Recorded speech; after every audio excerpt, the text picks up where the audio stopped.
just joining us at Suncoast for the first time, if you're tuning in online, my name's John. I'm one of the pastors on staff here, and we're so grateful you're here as we talk about this. You know, once a year we talk about kind of where we're going and what's important to us as Jesus followers. And so, if you're not used to kind of church, and if you're curious about what we believe, it's actually a great time for you to be part of us because you hear kind of what drives us, our heart, and so you don't get to read kind of just the headlines out there. You get to hear it for yourself. So it's great to have you here, and I'm excited for next week. So as Alison said, please take this home with you. Please pray about it.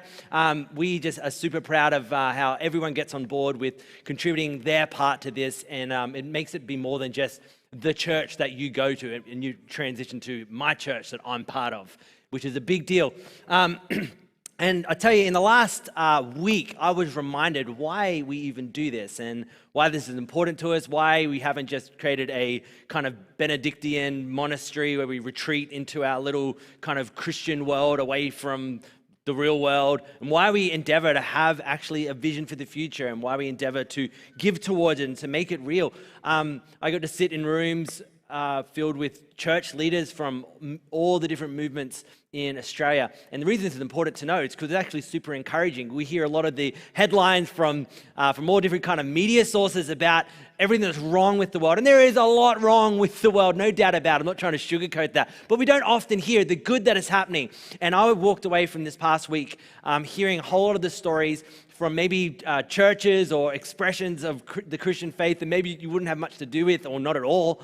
And people just like you in every single community all across Australia, every single week are volunteering, are serving, are praying, are loving, are forgiving, are going to where government can't go, are helping people no one else will help, are helping the homeless, are helping single parents, are helping kids who are broken and struggling with mental health and addictions. The story goes on and on and on. And when we often just hear the bad stats and the bad odds, I just want to honor and thank you for taking the mission of Jesus personally and making it serious to you, because you are making a difference. And one of the things that stood out to me this week, as I heard someone say from the McCrindle Institution, who does a whole lot of research into the things that are happening in our world, and he said this statement.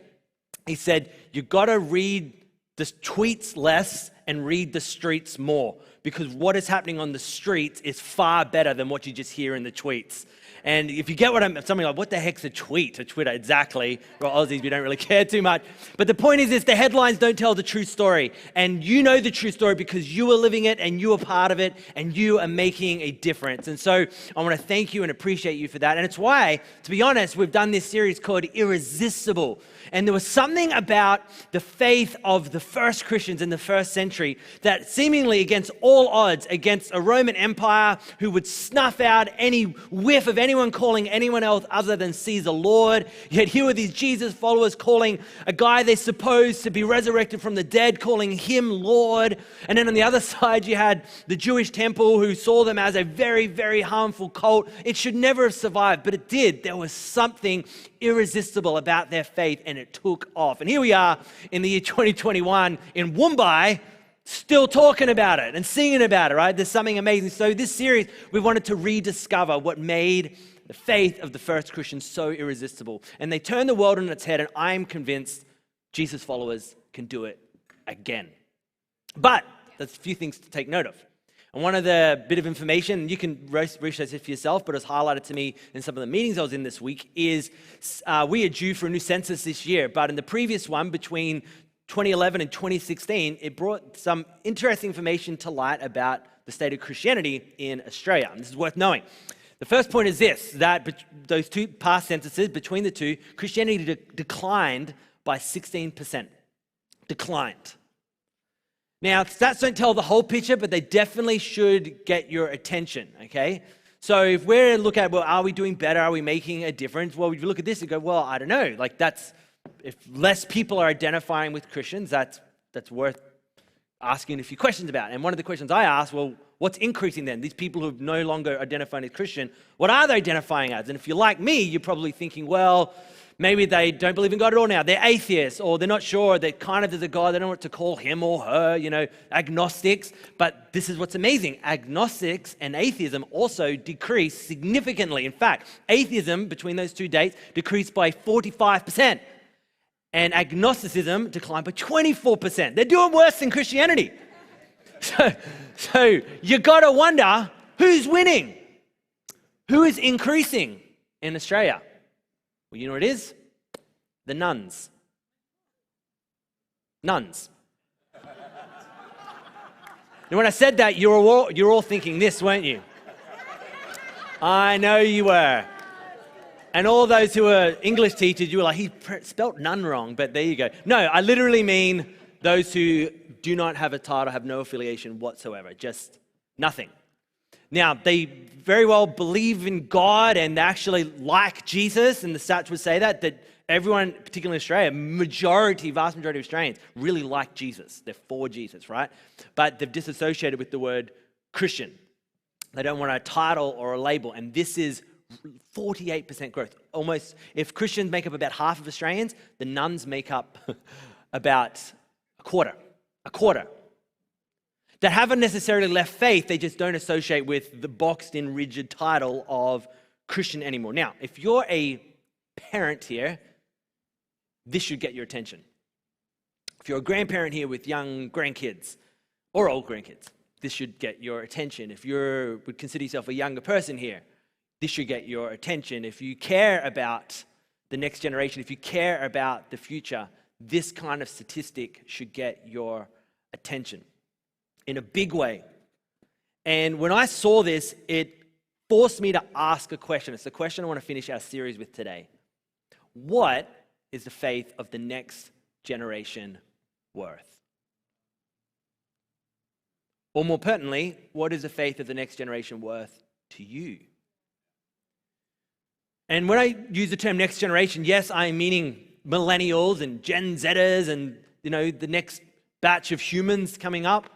They're calling the ones that are born now Generation Alpha, so they've gone back to the start now, but they're using the Greek alphabet, so it's going to be a great history lesson for us all over the next century. But if you didn't know, Alpha is Greek. You now speak Greek. But I also mean, I care about the stats of the next census, that those numbers don't keep declining for people identified as Christians. I am hoping that they go up for good reason. Because as Stephen talked about last week, and man, that was a great message from Stephen, because following Jesus makes our lives better and makes us better at life. Who doesn't want that? I mean, everyone wants that. People who aren't even Jesus followers want that. You might not even be a Christian here, but you want your life to be better and you want to be better at life. And surprisingly, following Jesus does that very thing. So this question needs to be asked, what is it worth for us? And this is why we even do something like this, our vision next week. We care about the future. It would be too easy for us to rest on our laurels or wish for better days in the yonder years and what was. No way. I believe our best days are ahead of us, and I believe if the stories I heard are true, to hear it's like the more of a squeeze comes on a society, the gold comes to the surface. And it seems to me that Jesus followers are proving their worth, that they believe this message, they believe in the hope of the gospel, that they believe that the message of Jesus makes all the difference in the next generation. So this is an incredible time to be a Jesus follower, right? It's no time to just pretend and just attend a Sunday service and think, that's my Christianity. No, this makes Christians go, what do I really believe, and how does what I believe change what I do? It's making all the world of difference. But it's not just Christianity that wrestles with this. I think every, kind of community or institution wrestles with this idea about the next generation. I know many of you are involved in education. Even if you're a parent, you're involved in education because you've got kids in education. But I remember being challenged by our principal at the college here, Greg Matisky. He said he looked at a picture of classrooms over 100 years ago in Australia compared to classrooms now. You know what the difference was? Almost nothing. And he's like, but the world has changed. How learning, it's changed.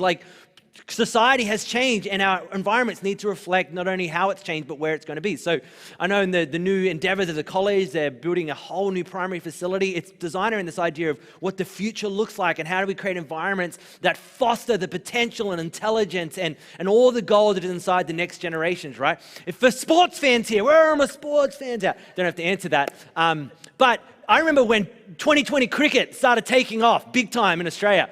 Some of you might be cricket purists, right? Any purists here? They're like the purist. Okay, there's a few of them around. Yes, Andy, I know you would be a purist, right? What do you think of 2020 cricket? Not cricket. Exactly. Because the purists like Andy, Shirley, I'm sure you've heard him talk about this all the time, but the purists would say 2020 really is not cricket. But those who really love the game would go, you know what?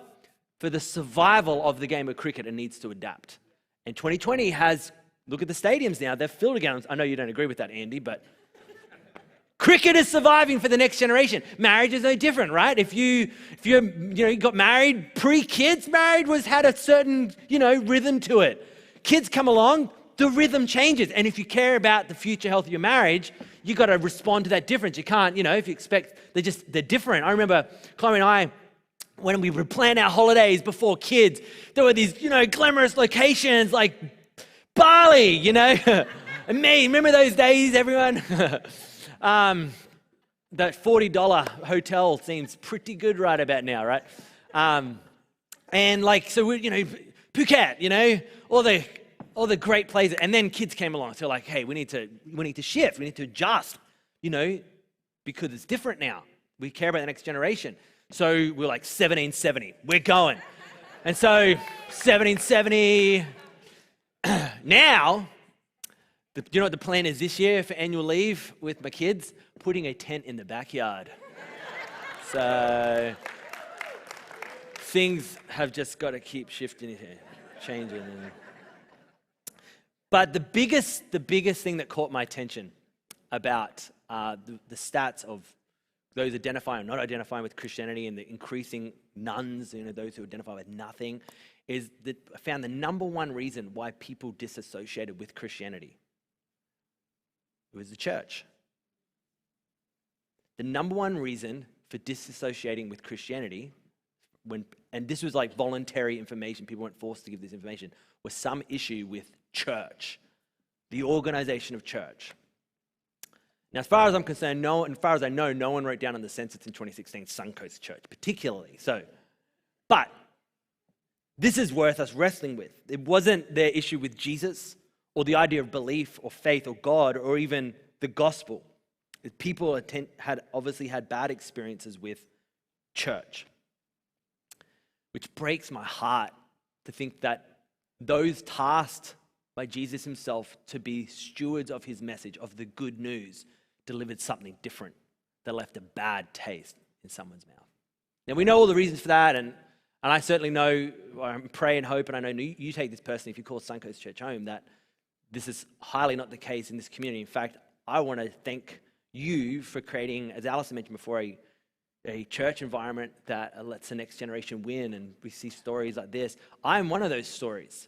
And one of my earliest memories of coming to Suncoast Church, I was 12 years of age, and it was after a Sunday morning service like this, and running around after service causing strife and trouble. I'm sorry, back then we had deacons, and they hated me, right?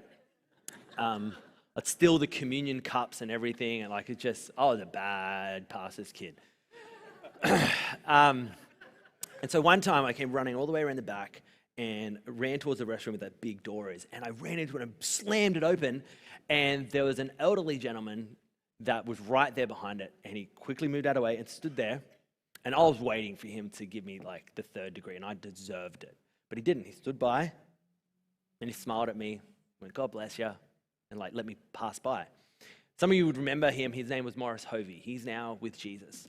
And that one act, as a 12-year-old, where I encountered a man who was an elder in his church, who'd been here for years and years and years, and just his graciousness, his kindness. He didn't look at me like, "Who is this young whippersnapper running through here? You almost knocked me over." He didn't growl at me or get grumpy at me. He didn't have a go at me for my horrible fashion or any of that, right?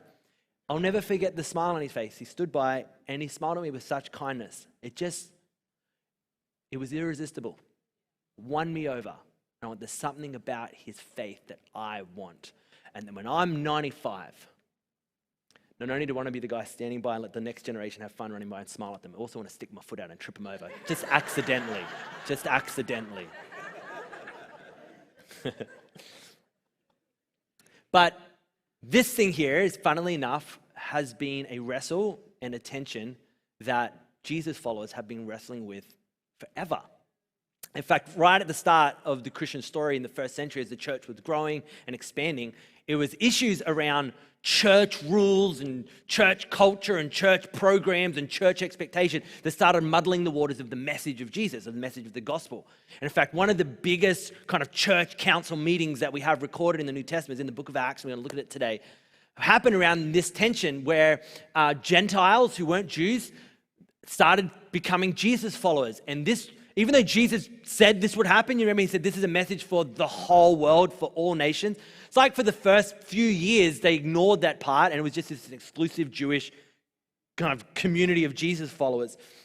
And then Gentiles started becoming followers of Jesus. What's amazing is the faith, think of this, was so irresistible that even those who were labeled as outsiders by insiders wanted to become insiders. Even though there was this racial tension, they still wanted in. The message of Jesus was so irresistible. And so we pick up this story as in the city. You can still visit it today. The city of Antioch is where the first kind of explosion of Jesus followers happened who weren't Jews or Jewish background. And this is the first place that were called Christians. Where we get Christian was meant little Christ or little Jesus person. And as word spread amongst the Jewish Jesus followers, a tension arose about can Gentiles really be Christians? And here's where we pick up the story in Acts chapter 15. Luke wrote this, the same guy who wrote the Gospel of Luke. This is kind of part 2. He wrote, certain people came down from Judea, which is where Jerusalem is located, to Antioch, and were teaching the believers, and these are the believers who are Gentile believers, unless you were circumcised according to the custom taught by Moses, so the father of the Jews, you cannot be saved. In other words, unless all the men in the room get surgery, they cannot be Jesus followers. And ever since then, men have been waiting in the car park at church while the wives have come in and worshipped. I was like, good for you, sweetheart, but so I'm sitting out in the back. This is literally what was happening. In other words, here are these guys who were so attracted to the faith, came to Jesus, was turning their lives around, making their lives better. And then church folk came and said, okay, we need to now enforce some of our customs and culture on you, and instantly made it resistible. Instantly. I mean, wouldn't you find it resistible, blokes? Come to church, sign on the dotted line, here is our in-house doctor, if you're lucky. That's literally what happened. So, and the reason it was resistible is because they were peddling an idea that Jesus himself was never for, right? To be a Jesus follower, it wasn't a prerequisite. Jesus never said it was, never. Yet, Jesus presented what was known as the good news, and it was good news because it was for all people, irrespective of who you were. It was irresistible. And then Jesus' followers started adding to it, and adding something that Jesus himself never added. And the church and its message will always be resistible when it peddles a message that Jesus never gave, nor the Holy Spirit anoint people for. And so the story goes on. In the next verse, it says, then this brought Paul and Barnabas, who were two of the church leaders. Paul, as you know, wrote a majority of our New Testament. Paul and Barnabas into sharp dispute and debate with them, okay?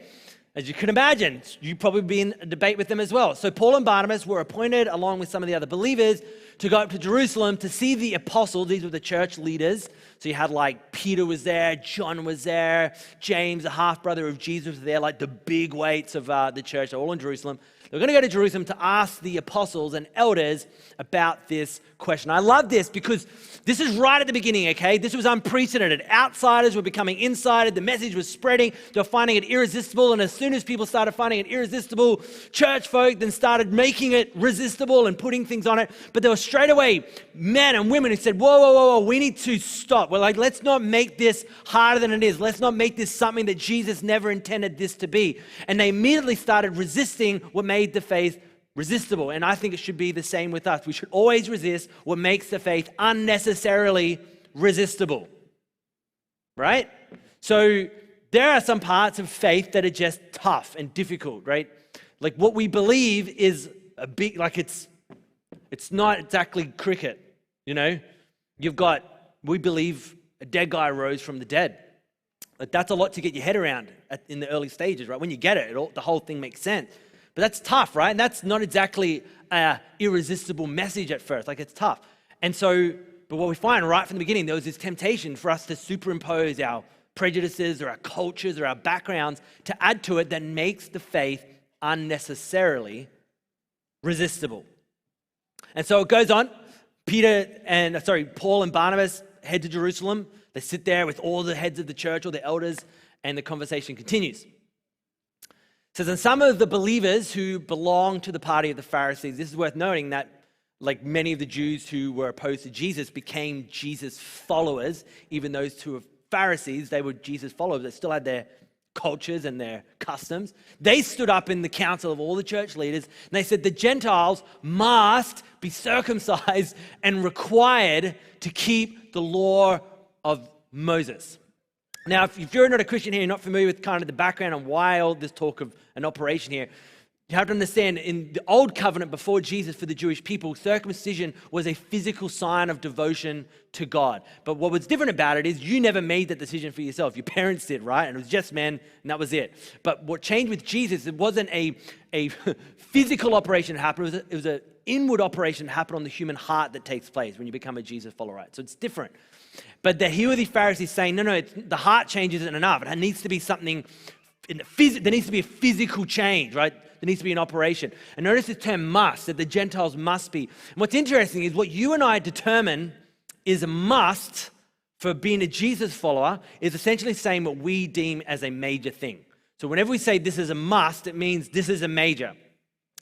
And so you had two parties right there at the beginning. Some people were saying, this is the major parts of Christianity. This is what you must. But others were saying, no, what you must do is get an operation. What you must do is keep our customs and our laws. And here's the thing, why it's important to know this about being irresistible, is what we determine is a must when it comes to our faith will either make our faith resistible or irresistible to the next generation.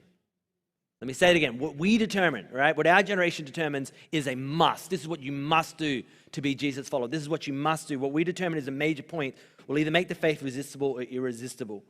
And it's no different to your family, no different to if you're a boss here. What you determine is a must, make something irresistible or resistible. And every generation, I'm convinced of this, you know this, you've seen this and read the books and heard the stories and had the conversations. Every generation and every culture has always had a different must that they've added on to faith. Some generations, what you must do to be Jesus followers had to do with your clothing, has had to do with your hair.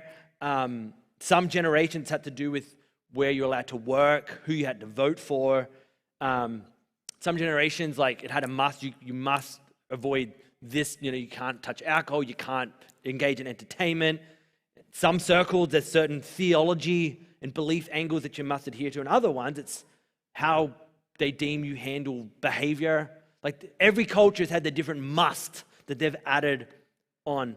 And again, what we deem we must do or must engage with can determine whether faith is resistible or irresistible. And when I must have been 10 years ago, I was kind of, a young pastor, and I ran into a young guy who used to be a pastor's kid like me here in the Sunshine Coast. We went through school together. And he attended a great local church. And I ran into him late one night. He'd had a few to drink, and we got chatting. And we weren't particularly like acquaintances at all. We just knew each other back in the day. And he knew I was still a Jesus follower, and now I was a pastor. And so, you run into those guys, they just pepper you with questions, right? I get them every couple of nights. I have some old friends who'll call me after they've got a couple of wines in them, and I love it because I love to be the guy that they know they can call when they might need to be inebriated to actually care about some of the deeper questions, but I love being that guy still. So I start chatting to this dude, and he said to me something I'll never forget. He says, Jono, when I was in church, he goes, there was this way of doing church and this way of practicing the faith that we were forced to do. And we had to look a certain way on Sundays, and we had to respond certain ways, and we had to pray certain ways. Like there's all these musts that had to happen. And then there was supposed to be certain responses to these behaviors. And I just didn't have them. It just felt forced. It felt unauthentic. It didn't feel real to me. And some of you would be thinking of maybe your past experiences. Maybe for some of you that have been away from church for a long time. Like, yeah, I was forced to engage in faith in a certain way. And he's saying, listen, if I had one experience that made faith real to me and make it make sense to me, he goes, I'd be doing what you'd be doing right now. I would be a pastor myself. He says, but the whole thing was like forced on me, and I had to behave and fit in this. And when I heard him say, he said nothing about Jesus at all. And the whole experience, and I'm sure it was there, no doubt about it, but it was just lost in all these other musts, these other majors that his church community put on this young man, that there were so many things you must do, young man, that he lost the major thing. In all of it, he never got Jesus. And I wonder how many people in your peers, your colleagues, your kids, the friends of your own kids or grandkids, that they got told it must be about this or must be about that, and I never missed what was really the most important thing about the faith. And so, like they did at the start, like this first conversation was happening at the beginning, we've got to resist the urge to turn minors into a must. Minor things about Christianity, things that, Christianity begs certain questions about certain behaviors and certain ideas and certain belief systems, no doubt about it, but we've got to make sure we keep the minor parts as minor things and keep the major part as the major thing. And this tension is exactly what Peter, one of the first followers of Jesus, stood up and he pushed back to reiterate what the majors of Christianity was all about. And here's what he said. He goes, the apostles and the elders, they met to consider this question. And so after much, remember this is a question about what people must do, be Jesus followers. So after much discussion, this is juicy, right? Like, can you imagine the person who's writing the minutes from this AGM? Like, this is going, like, this is good, right? I don't know what they were doing, right? But after much discussion, Peter got up and he addressed them, and then he starts talking about his experiences seeing Gentiles come to faith, Gentiles being filled with the Holy Spirit. He's sharing all of his experiences that he had had. And he concludes by saying this.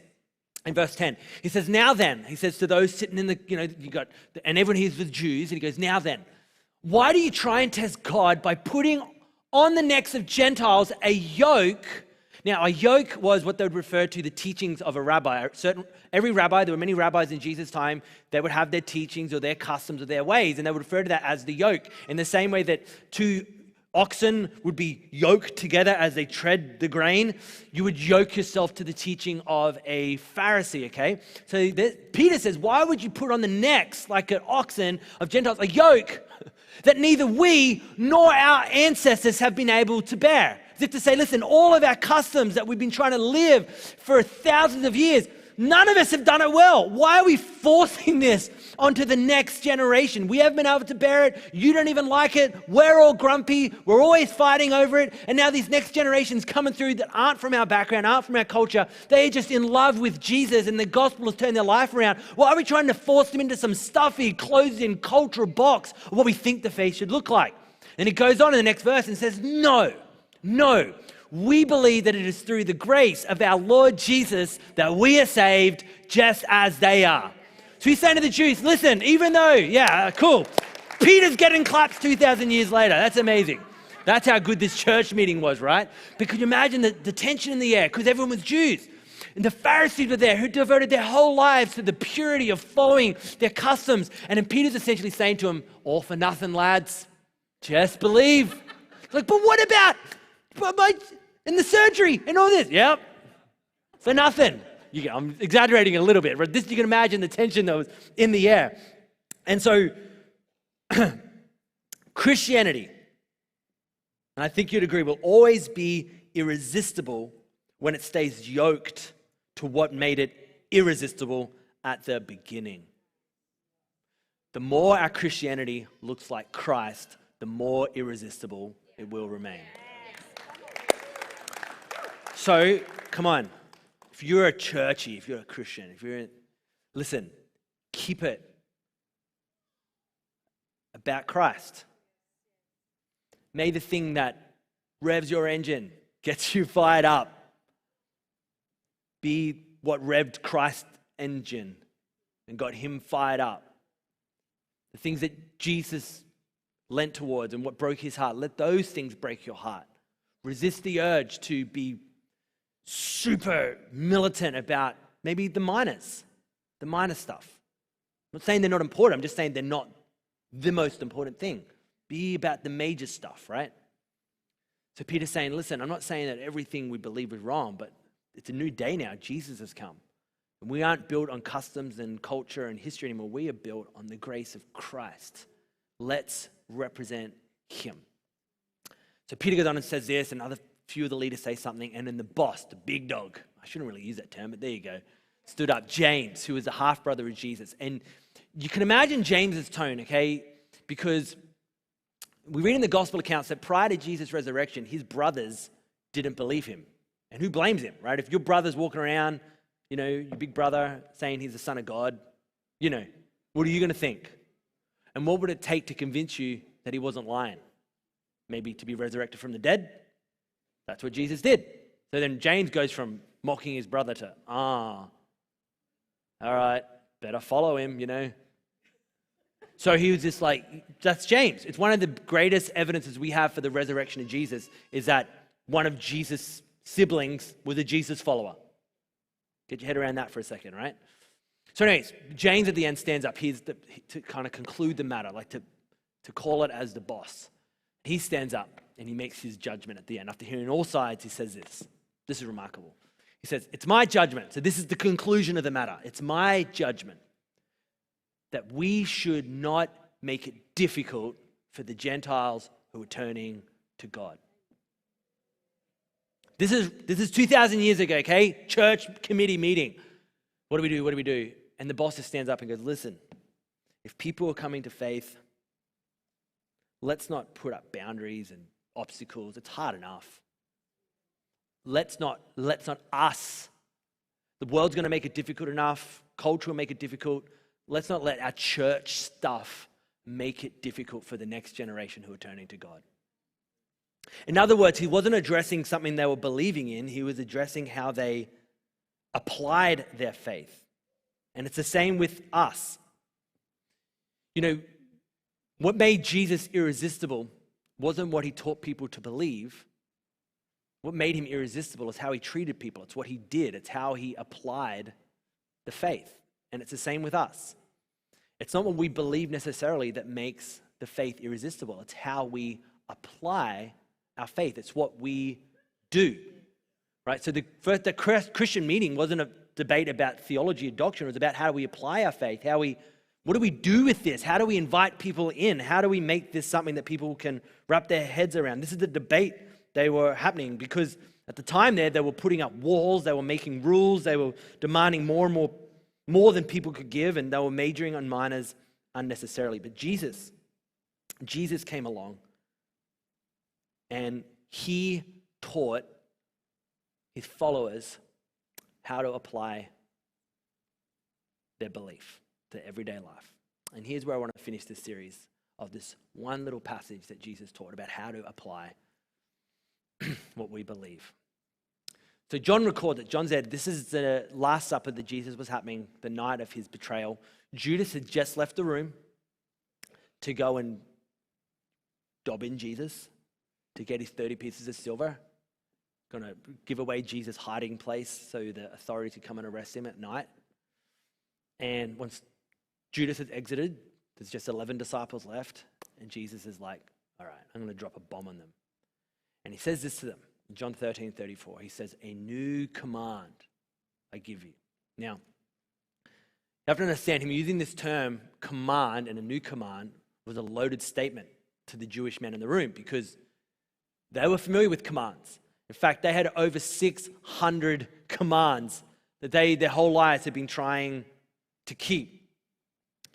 And for the Jewish faith, all their commandments, the over 600 of them, didn't make the faith irresistible. It actually made it exclusive.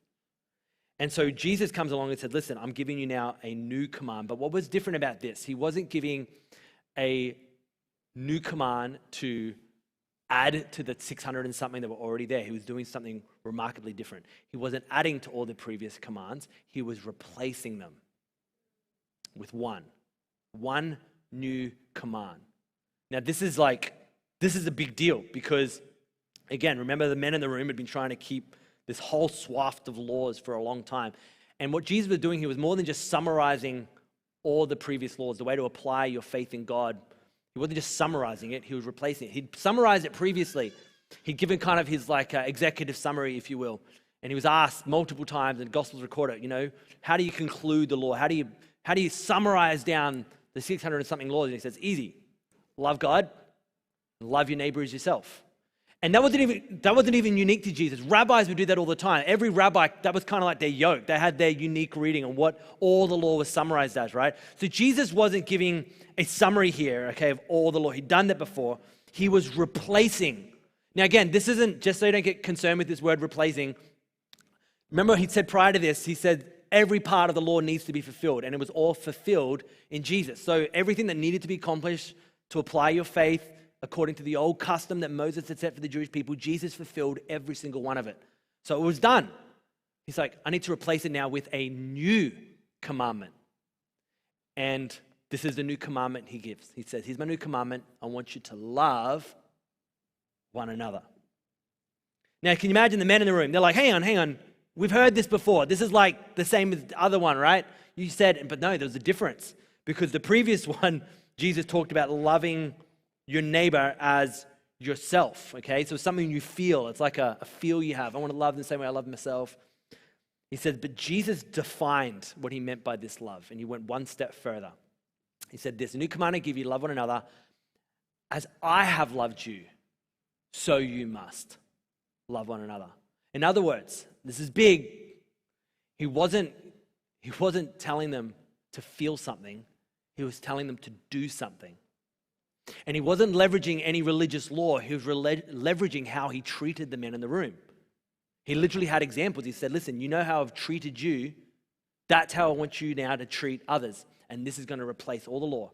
This is now the new ethic I want you to live your life by. And just in case you thought that was a big deal, he didn't stop there. He then went further to kind of double down his point. And the next verse he said this, by this, so the way you love people as I have loved you, it says, by this, everyone will know that you are my disciples if you love one another. Jesus didn't instruct his followers to feel something. He taught them to do something.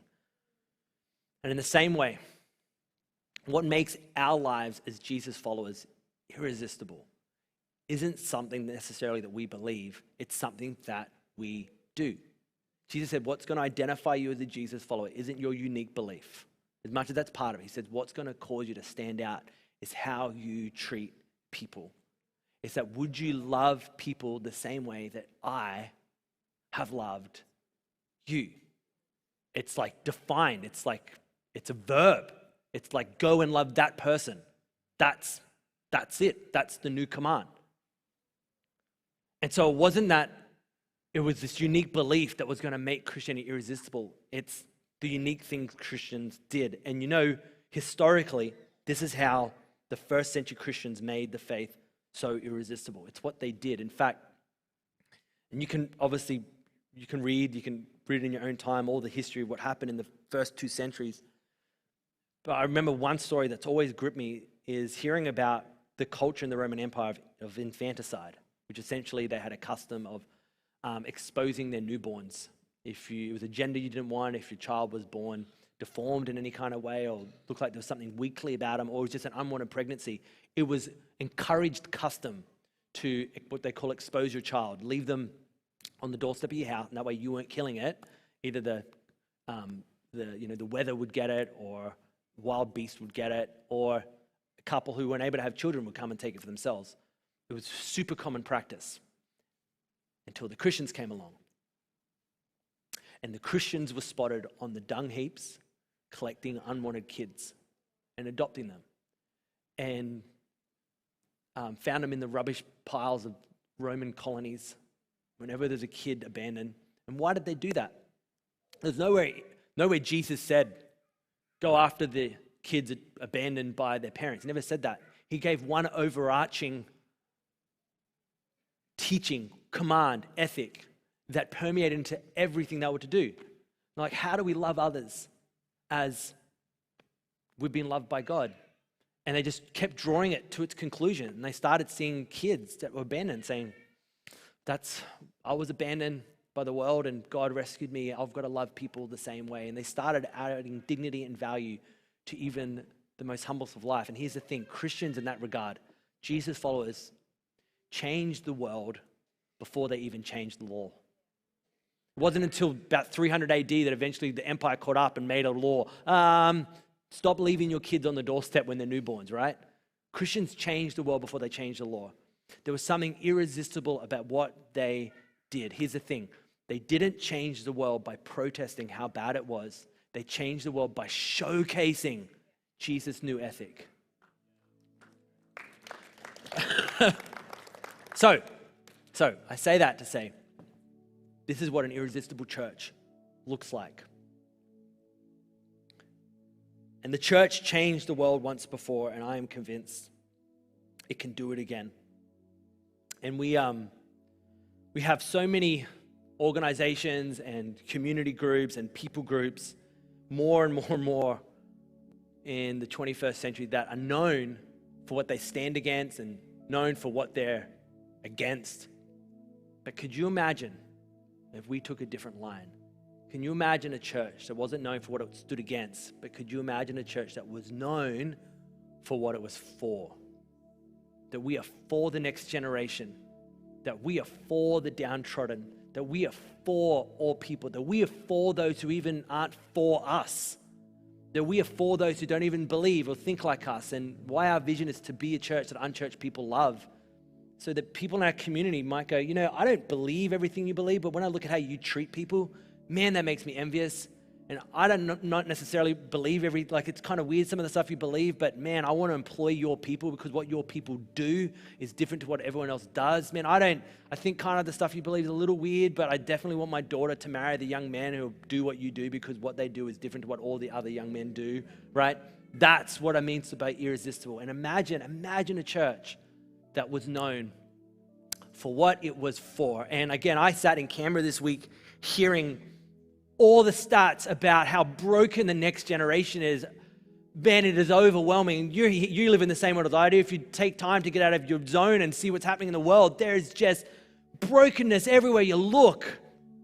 Our kids are suffering bad. Addiction, family breakdown, pornography, mental health, drugs. I could list so many things off. I don't need to paint a picture for you, but that's why the question, what is the faith of the next generation worth, has to be personal to you, because you're a Jesus follower. And it's not simply what you believe that makes a difference, it's what you do that makes the difference. What you're for. And this is why we bother to have a Vision Sunday. It's why we try and be bold and courageous to say, come on, listen, in a world that's fearful at the moment and is hoarding and is looking after itself at the moment, there's one group of people that is for our nation, that is for our people, that is not succumbing to fear or worry or intimidation, but is still following the Jesus way. And Jesus followers, I'm telling you, have been doing this for 2,000 years. When the rest of society bolted when a pandemic would hit a city, the Christians ran in. Right? When people were ostracized by governments, the Christians ran in. When people were waving placards demanding their rights, Christians let go of their rights, going to help the needy and the poor of their communities, right? Christians at their best have always been known what they were for rather than what they were against. And there was a vision of a church that turned the world on its head, and I believe we can be that church again. I believe you want to be that church again. I believe we're called to be that kind of church that is irresistible. So this is more than an offering we do and a chance for us to give. This is like how we practice our faith. So again, my question I want to ask you is, what is the faith of the next generation worth to you? And I'm asking, if you're a member of Suncoast Church or Impact Church, I'm asking beyond our regular giving that we give to God to honor Him with the first of all income. I'm asking you to be bold. I'm asking you to be generous. I'm asking you to give beyond that to the future. And, again, there's a heap of stuff in there. I don't need to talk all about it. Please go and read through it, pray with it as a family. If you're new here and you're curious about how this works, straight after the service, about 5 or 10 minutes after, I'll be in the parents' room to my right, your left. I'm happy to field any questions if you've got curiosity about where things go, how this works. The best of my ability, me and my team will be there to field your questions. But we care about the faith of the next generation, and I want to invite you to be part of it. So let me pray for you, and we'll finish. Thank you so much, Heavenly Father, that you love us so much, that you gave everything. Our lives are turned around. Our lives are better. Our lives are changed. You've made us better at life. I'm asking today, Holy Spirit, that you would help us as your followers to follow the Jesus way in practice, not just in belief, to do what Jesus did, to live the kind of faith lives that are irresistible. I pray for those of us maybe that haven't been, that have kind of been sitting on our hands. I am praying if there's been a challenge, that today, Holy Spirit, you turn that challenge into encouragement. I'm praying for those today who maybe their faith has been, and I feel this for some people sitting in the room or watching online right now, that your faith has been anything but irresistible. You feel like a whole lot of minors have taken priority in your faith, and the majors have kind of been in the background.